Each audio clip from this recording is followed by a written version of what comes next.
Ladies and gentlemen, welcome to the Belshire Beach that is once again looking somewhat frigid for this time of year, and it's my pleasure to bring you LiquidRet. He is in the blue trunks playing Zerg to the west versus his opponent. It is MarineKingPrime. He is in the red trunks playing Terran to the east. So, just looking at Group A now, we have MarineKingPrime at 2-0, Boxer 2-1, Ret 2-1, and Puma just now finished up his games at 2-2. And from what I worked out, if MarineKingPrime goes on a roll and just continues to win and goes 4-0 on everybody, there's actually the potential for a draw. So even though Puma's finished at 2-2, this still could be everybody at 2-2, where we would have to come down to a map score to find out who actually advances through as second place. Indeed, it is map score. Some tournaments go for head-to-head as priority for determining the tiebreaker. This one does not. This is actually the case of there being a map score, which is wins minus losses. So it is not a ratio, it is just a straight win minus loss. So it's an interesting setup to say the least. Once again, it's not uncommon, certainly, but we shall see. It does also come down to what happens here. As you said, if MarineKingPrime goes 4-0, a tie break, a three-way tie will occur. And it looks like already MarineKingPrime with an 11 starting barracks and then a second 11 barracks here inside his main base. So double 11 racks here. We're going to see a lot of early aggression coming from MarineKing, who wants that 4-0. He wants to go straight out against Ret, knowing that Ret is one of the best Zerg players as the game goes on. And early is when you can crumble him down. Indeed, and this style became more unpopular as the metagame evolved. This used to be the thing. This was before like the barracks nerf and all sorts of other things, where you would just go 2 racks, and you were 2 racks a Zerg player, and they couldn't go hatch first because you just destroy them. But that's changed, and now Zerg can deal with it better, and of course the barracks are built slightly slower, so it does make something of a difference there. Yeah, I mean, the barracks change was the biggest thing that threw the game into reactor Hellions, but if you're greedy and go for a later spawning pool, it can still be difficult to deal with, and Ret knows exactly what's happening here. He's seen both the barracks, he knows that he's going to have to be pulling drones at quite a large amount, may even skip queens here to build lings necessary, but he knows that he has to defend against this. Indeed, he does, and the risk is, of course, that he's not able to do so. Drones are off the line here. There will be a Marine coming to back this up as well, so damage is going to be done. He gets a good amount of damage on this SCV here, but he hasn't killed it yet. And then, of course, he's going to deal with that one pesky Marine. Good surround, he nails down the SCV nicely. And the second SCV is down as well, and this is not a great start here for MarineKingPrime, I've got to say. The Spinecrawler is coming up, but there are 3 Marines now coming to focus that in. 4 links to... Oh, he doesn't get a cancel on that. That was crucial. And 2 more SCVs being brought off the line as well. Oh, really nice micro here as well. He's using the SCVs to take a lot of damage as Marines are dealing it out, and all of a sudden it was looking pretty bad for MarineKing, but now it's looking actually really good. Yeah, it really is. The not getting the cancel on the Spinecrawler was a crucial thing, and Ret is now getting decimated by these Marines. There's more stream across the map. The Queen is out. Not that that will make a huge amount of difference, because very easily microed away from that. The Queen is very badly injured. Spinecrawler is about to get up. If he can get that up, then that will certainly make a huge difference, but he is losing an awful lot of units to make that happen. Queen comes in. Right, Spinecrawler is now up, and now he doesn't want to lose that Queen! Down it goes, and this is getting really bad here. There is the cancellation there on the bunker, but Marines are going to continue to come in, and there's 9 Marines versus 1 Spinecrawler. Not to mention, he can just walk around the side of the Spinecrawler, and that Overlord is gonna go down, and there's the supply block. Oh no, that's a big, big supply block, and he's going to have to rebuild an Overlord and possibly a second one behind that. And even if he lifts the Spinecrawler to actually place it better, it's not in the best place here. It's enabled MarineKing to go around the side, and this is looking really, really bad for it. He can't afford to lose his hatchery by no means.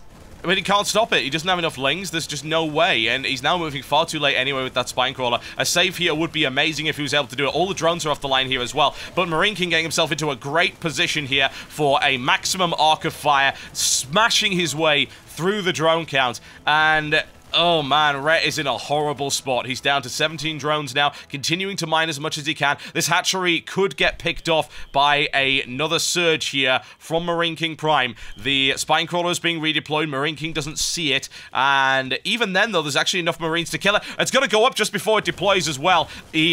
Lings put at the front just to try and stop it, but they're just going to wander straight past, and that hatchery is looking very likely to go down. Oh, only drones in the making. There's no Lings. There's actually no Lings. It's drones versus Marines here, and he's going to lose everything of his economy. Oh, wow. Rhett just got absolutely gutted. Can he believe it? GG, ladies and gentlemen. A 2-rax.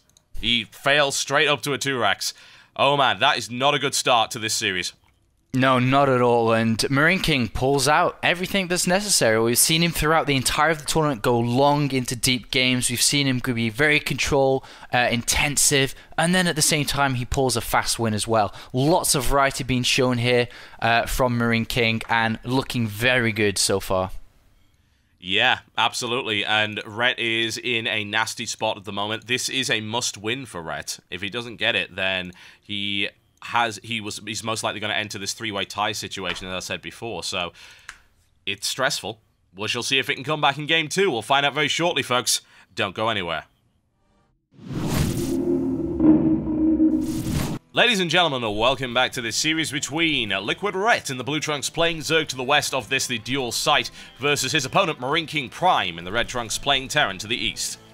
And as we mentioned earlier, even if LiquidRet was to lose this series, he's not out of it yet, of course.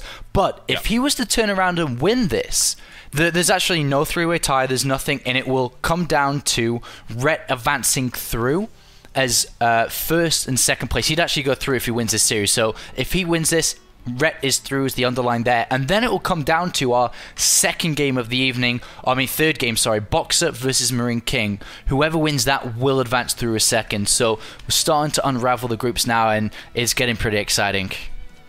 Yes, it very much is, and it will come down to the final match as well, being kind of a decided Boxer Marine King, which I think is going to be a great way to top off this Group A. The Emperor versus the Pretender, I suppose, and Boxer versus the other Boxer. I'm intrigued to see what ends up happening there. We've got the gas taken right here by Marine King just to start us off, and we'll be seeing a hatchery come down from Rhett at some point in the not-too-distant future.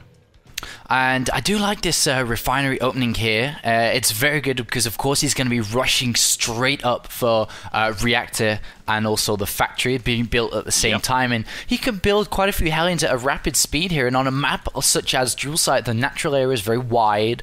There's multiple points of entry. And there's the off chance you can get into the main as well, though. The ramp is a 1-queen block here, so he can block the ramp. But he's going to be looking to do a lot of damage early on here to Rhett once again.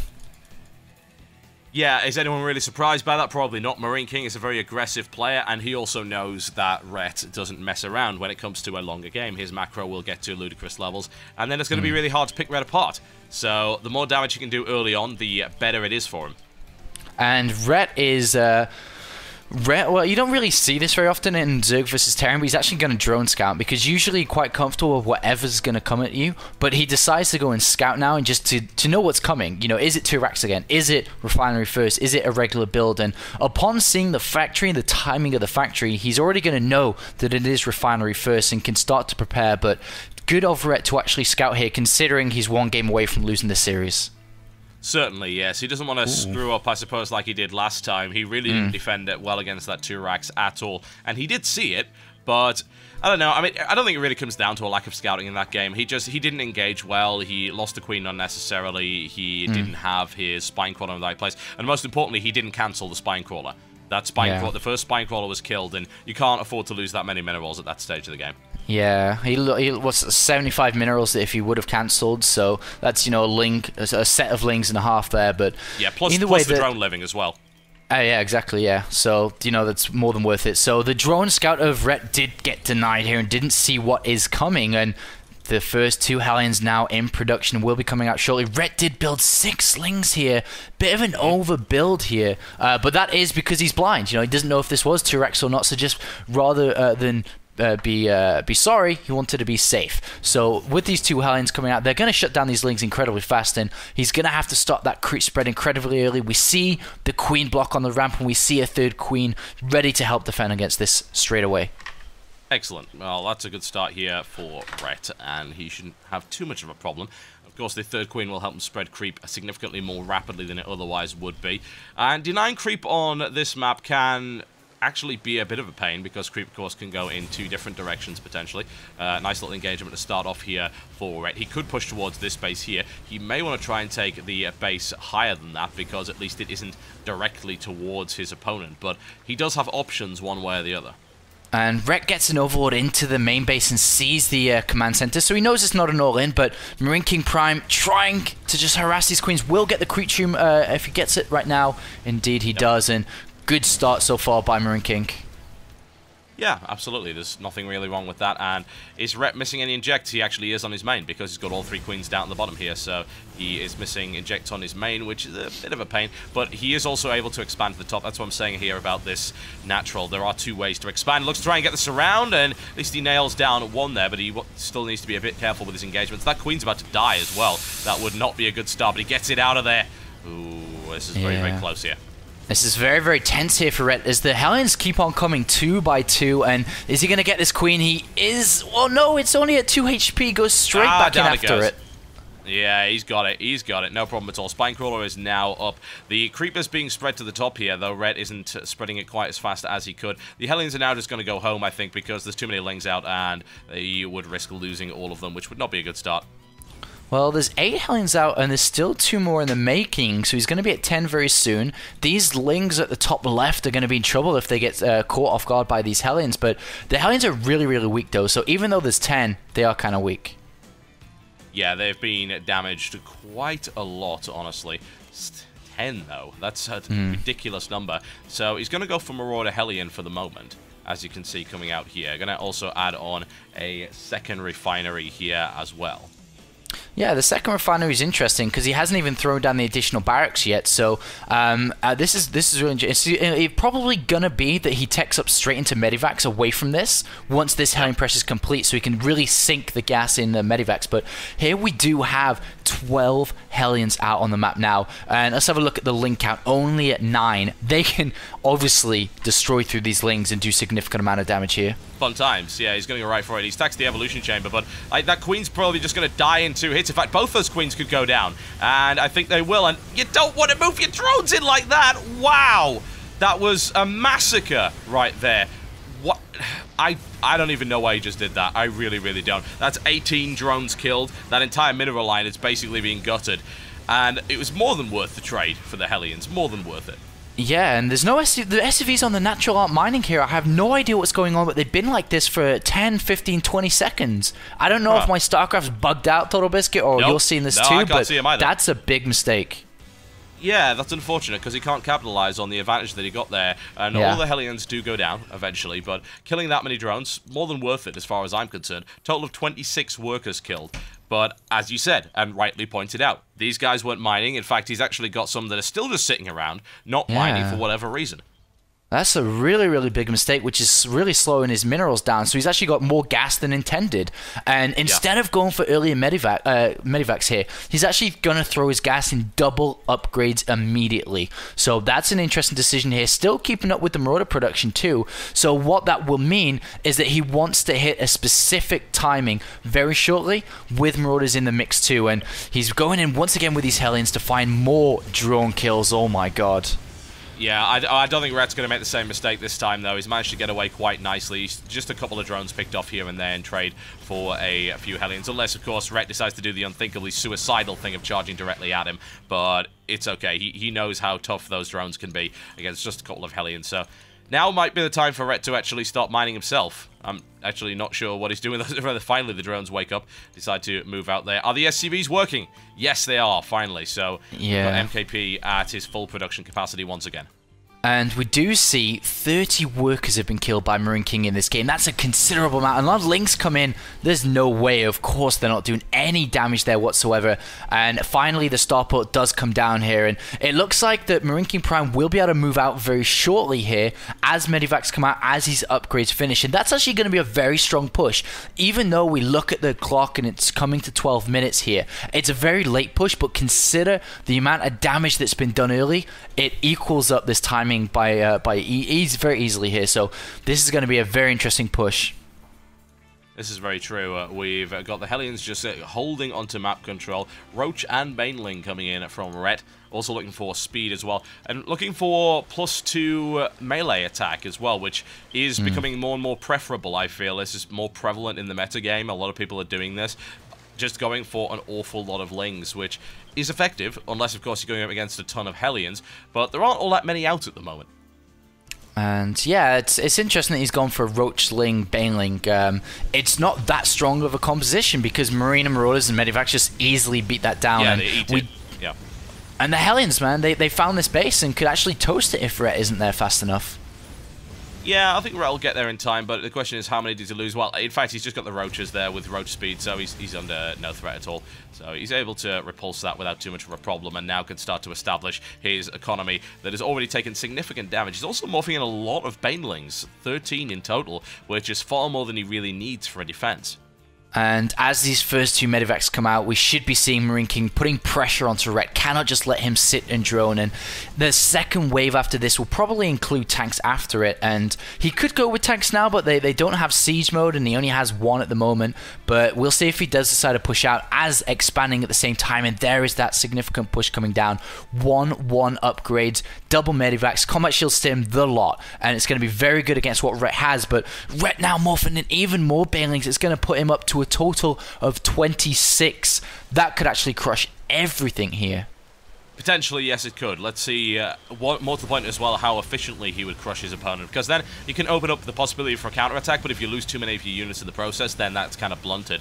But here he goes, and MarineKingPrime moving the Hellions to the front here. The Banelings crash through. The splitting, though, it's good. It is very, very good. It was never going to be good enough, though, because Ret just had so many Roaches. There's really not that huge amount you can do there, but it did force the trade to be as inefficient as possible. And it looks like Ret's going to counterattack now. He's got a lot of units in production. He's streaming across, but with tanks now finishing up, the only problem is they don't have siege mode, and this could be dangerous for Marine King. Yeah, it really, really could. He needs to get the Roaches in there. He actually brings the Banelings around. A quick split once again. If the Banelings detonate in the tanks, then they're not going to get to the minimal line. They go for it.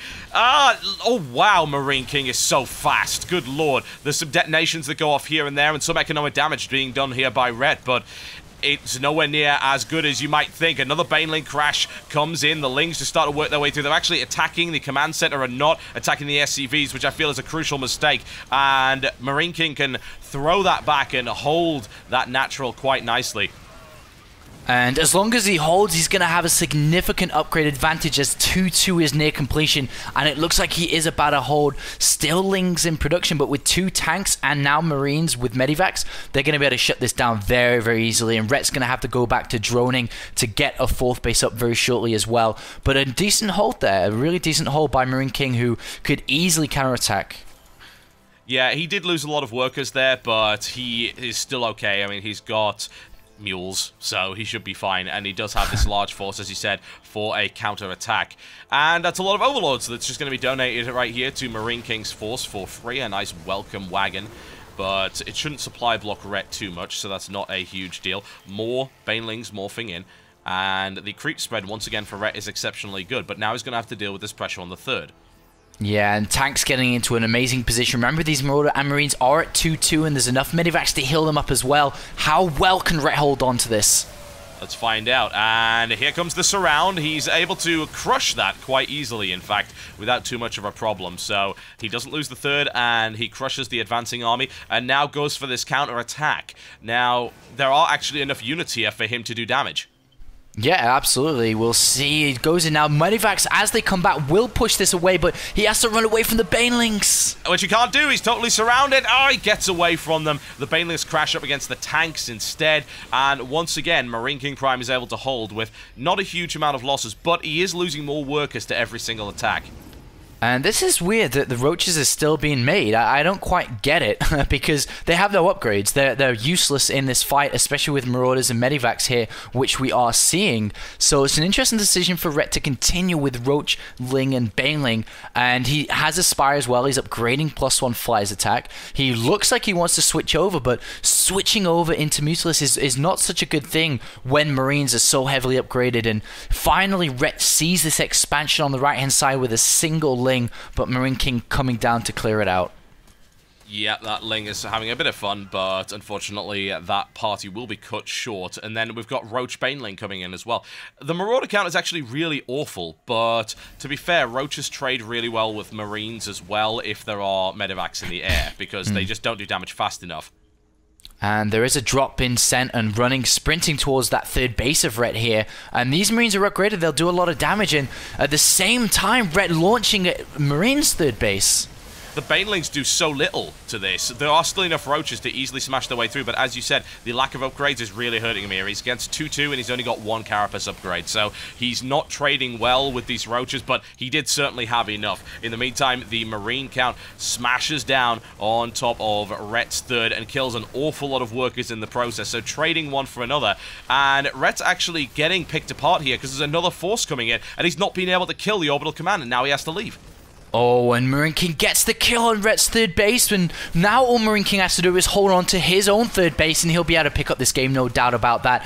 And Marines, look man, these Marines are damn good with Medivacs, even against Roaches. Well, at 2-2, it's as simple as that. They have way more durability than they otherwise would. They're doing a lot more damage than they otherwise would, and it's really problematic. The Zerglings do hit pretty hard, but that +2 upgrade on the Zerglings is pretty much nullified, whereas the +2 attack on the Marines certainly is not. He will get surrounded and killed here, of course, but he is able to evacuate without too much of a problem. Now, once again, Ret goes for it against MarineKingPrime, but a nice drop there, which is just enough to actually clean out that, and Ret did not engage well there at all. He lost a lot of units. He went in piecemeal against that drop, which was definitely the wrong thing to do. Ret needed to kill Marine King there because he managed to survive with his third base. 3-3 upgrades are about to complete as well, and now Ret's like, and now has to rebuild expansions 2 at a time. But that opens up such a big window for Marine King to come strolling down with 3-3 with tanks, and Ret will not have an army. His income is minimal right now. He only has 7 Roaches in production. That is not the production he wants at 22 minutes in this game. Yeah, especially with 3-3 about to kick in, which it just has, by the way, for the weapons, which means that this base is just dead straight away. He doesn't have to worry about that at all. Look at how fast that dies. Marines are now doing 50% extra damage to what they were doing about 10-15 minutes ago, so this is really stressful for Ret. Roaches are going to do basically nothing here. And this is the bind against Marine King. Use Banelings against Marine King, he splits, so he forces you to trade really inefficiently. Use Roaches, he's far too upgraded. You can't do it. So what the hell do you do from this point?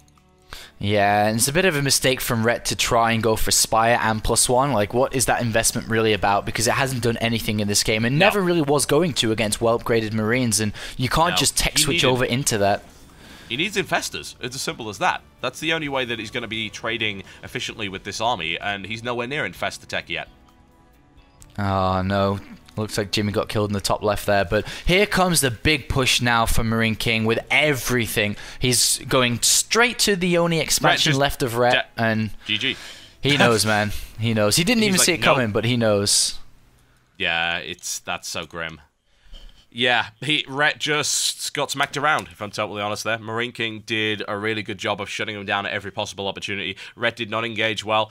And Ret honestly looked pretty shaken after that first game. He really did. He got 2-rexed, and he wasn't expecting it. Or more to the point, he was expecting it, but he died to it anyway, because he didn't engage properly. And then he had several bad engagements against Marine King at this point. He had opportunities to win the game at various points, but he couldn't actually make that translate into a victory. So Marine King gets another 2-0 win to add to his stack of wins that he's already got in this group. We may very well see that 4-0 streak through the group and the 3-way tie that would result from it. Yeah, so just to lay it down for everybody now, Marine King has successfully advanced from this group now. That's clearly been established, but now comes down to the fact who will join him. The next game will be Boxer versus MarineKingPrime. If Boxer pulls the win, Boxer will advance through with Marine King and everyone else is out. But if that doesn't happen and we see Marine King win again, it opens up a 3-way tie between Boxer, Ret, and Puma, which will then be focused on map score. It will indeed. Ooh, stressful times abound, ladies and gentlemen. Stressful times abound.